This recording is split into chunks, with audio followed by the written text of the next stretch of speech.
ఉదయించే సూర్యుడిలా ఆశలను నింపుతూ ఉప్పొంగే నదిలా అభివృద్ధిని ప్రవహింపచేస్తూ యువత గుండెల్లో విశ్వాసాన్ని వెలిగిస్తూ నవ్యాంధ్ర నిర్మాణంలో ముందుండే నాయకుడు రాష్ట్ర ఐటీ శాఖ మంత్రులు నారా లోకేష్ గారు.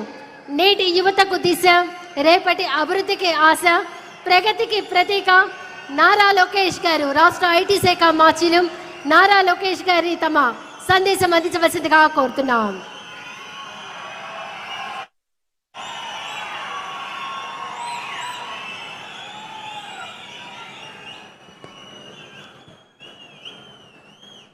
ఓం నమో వెంకటేశాయ. ఓం నమో వెంకటేశాయ. ఓం నమో వెంకటేశాయ. గౌరవ ముఖ్యమంత్రి శ్రీ నారా చంద్రబాబు నాయుడు గారికి, సినిమాలో పవర్ స్టార్, రాజకీయాల్లో జనసేనాని, ఎక్కడ తగ్గాలో తెలుసు, ఎక్కడ నెగ్గాలో కూడా తెలుసు. నాకు సొంత అన్న లేని లోటు తీర్చిన నా పవనన్నకి, బీజేపీ రాష్ట్ర అధ్యక్షులు మాధవ్ గారికి, Telugu Desam party, Bharatiya Janata party, Janasena party శాసనసభ్యులకు, ఎంపీలకు, కార్యకర్తలకు, ప్రజలందరికీ నా హృదయపూర్వక నమస్కారాలు.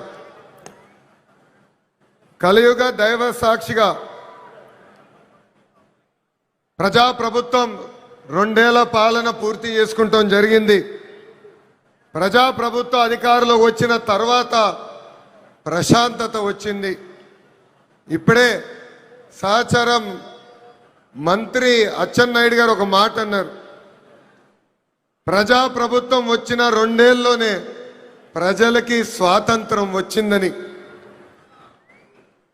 మనందరం చూస్తున్నాం.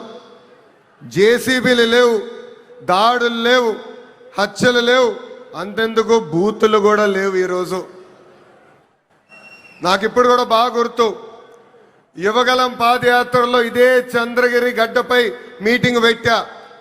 ఆనాడే చెప్పా, వెంకటేశ్వర స్వామి జోలికి వెళ్ళొద్దు, మాడి మసైపోతామని ఆనాటి ముఖ్యమంత్రికి నేను హెచ్చరిక జారీ చేశా. కానీ నా మాట ఇన్లా, దేవుడితో పెట్టుకున్నారు. ఇప్పుడు వాళ్ళ పరిస్థితి ఏంటో ప్రజలందరూ ఒక్కసారి ఆలోచించాలి. విశ్వవిఖ్యాత నడ సార్వభౌమ స్వర్గశ్రీ నందమూరి తారక రామారావు గారికి సీమ అంటే చాలా ప్రేమ. ఆనాడు కరువు వస్తే జోలు పట్టుకుని సీమ ప్రజల్ని ఆదుకున్న వ్యక్తి ఎన్టీఆర్. అంతేకాదు, తెలుగు గంగా గాలేరు నగర్ని ప్రాజెక్ట్ని తయారు చేసింది ఎన్టీఆర్. మహిళలకి ప్రత్యేకంగా విశ్వవిద్యాలయం ఏర్పాటు చేసింది ఎన్టీఆర్. నిత్యం అన్నదానం కూడా ప్రారంభించింది ఎన్టీఆర్. ఇప్పుడున్న రాజకీయాల్లో విరాట్ కోహ్లీ మన చంద్రబాబు నాయుడు గారు. అవతల వైపు బౌలర్లు మాడుతూ ఉంటారు, కానీ బ్యాట్స్మెన్ ఓన్లీ వన్, అది మన చంద్రబాబు నాయుడు గారు. రాయలసీమను రాయలసీమగా మార్చిన వ్యక్తి మన చంద్రబాబు నాయుడు గారు. ఎవరికి తెలియని సమయంలో బిందు సైద్యం పరిచయం చేసి ఏకంగా రాయలసీమలో రత్నాలు పండే విధంగా చేసిన వ్యక్తి మన సిబిఎన్. హంద్రినివా సుజలా స్రవంతి ప్రాజెక్ట్ ని పూర్తి చేసి చివరి నియోజకవర్గం కుప్పానికి నీరు తీసుకెళ్లిన వ్యక్తి మన సిబిఎన్. అంతెందుకు పులివెందల కూడా నీరిచ్చిన గొప్ప వ్యక్తి మన చంద్రబాబు నాయుడు గారు. ఇప్పుడు ఏకంగా 1,00,000 కోట్ల పెట్టుబడితో మిషన్ రాయలసీమ కూడా ప్రారంభించబోయే వ్యక్తి మన ముఖ్యమంత్రి చంద్రబాబు నాయుడు గారు. 2019 నుంచి 24 వరకు గొడ్డలి పార్టీ అరాచక పాలన మనందరం చూసాం. వాళ్ళ చెల్లికి అన్యాయం చేయొద్దని అడిగిన బీసీ బిడ్డ అమర్నాథ్ గౌడ్ పైన పెట్రోల్ పోసి ఎలా తగలబెట్టారో మనం కల్లారా చూసాం. ఒక మాస్క్ అడిగినందుకు ఒక దళిత డాక్టర్ సుబ్రహ్మణ్యాన్ని పిచ్చోడు చేసి ఎలా చంపేశారో ప్రజలందరూ చూశారు. సొంత డ్రైవర్ సుబ్రహ్మణ్యాన్ని ఏకంగా గంజాయి మత్తులో చంపేసిన వాళ్ళ ఎమ్మెల్సీని మనందరం చూసాం. నంద్యాల నియోజకవర్గంలో ఒక మైనారిటీ కుటుంబాన్ని వేధిస్తున్నారు, ఈ వేధింపులు మేము తట్టుకోలేమని ఆత్మహత్య చేసుకునే పరిస్థితి మనందరం చూసాం. వైకాపా